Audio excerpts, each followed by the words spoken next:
When you're walking on the street, why should you be bothered whether somebody is a woman or a man? Why are you bothered what is in somebody's pants? There is no need to go on talking about women's rights. We must say human rights and women are part of it, that's all. It's important. The feminine in the world is as important as the masculine in the world.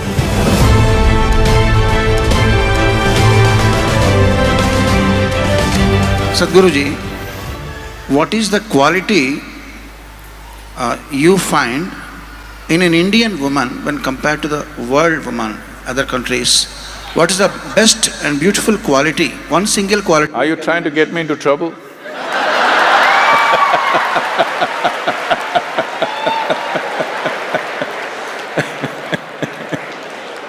How she is different and how she is greater than when compared to the other women all over the world?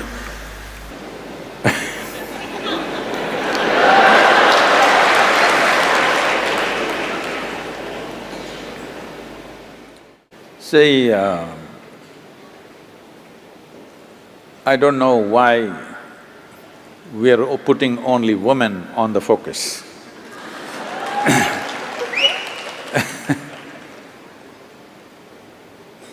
We are always putting women on the focus because we believe either they can be right or wrong.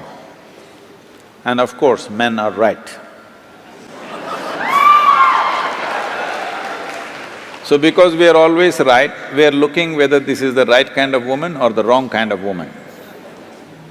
You must understand, for whatever reasons, the nature has given a larger responsibility for the woman in terms of bearing a child and having a profound influence on the child in the early part of child's life.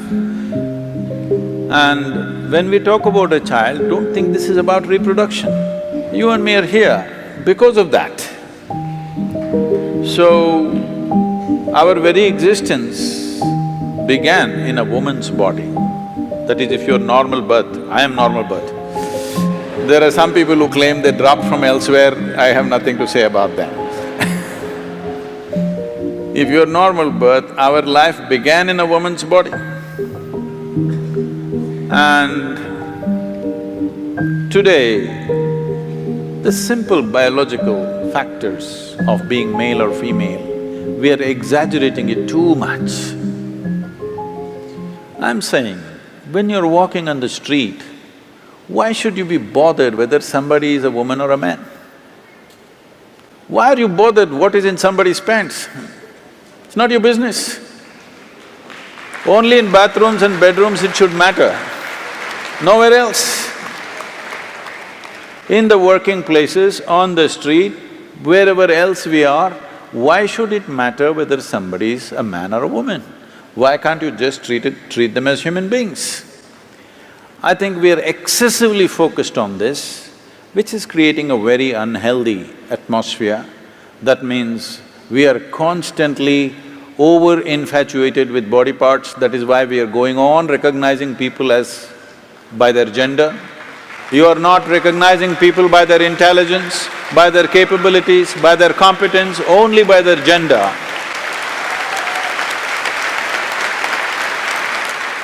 But it is not a fair way of looking at the world. For certain aspects of our life, gender is important. But for rest of the life, how much brains you got is important, how much capable you are is more important. Gender is only valid in certain relationships. In rest of the relationships, gender shouldn't even come into the picture. Only then there will be equality. There is no need… there is no need to go on talking about women's rights. We must say human rights and women are part of it, that's all. So, about the Indian woman, should I still talk?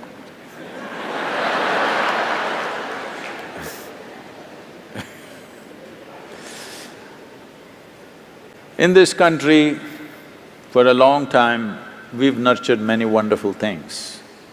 But these wonderful things, because of many misunderstandings, have also taken on very horrendous forms. When I say it's taken on horrendous forms, many simple things which were done for the protection of the woman, for the well-being of the woman, have become discriminatory over a period of times and taken on very horrendous forms of exploitation. We must look back and see why these little things were created. If we don't address these things, the Western world is on a binge because they want to make male and female equal.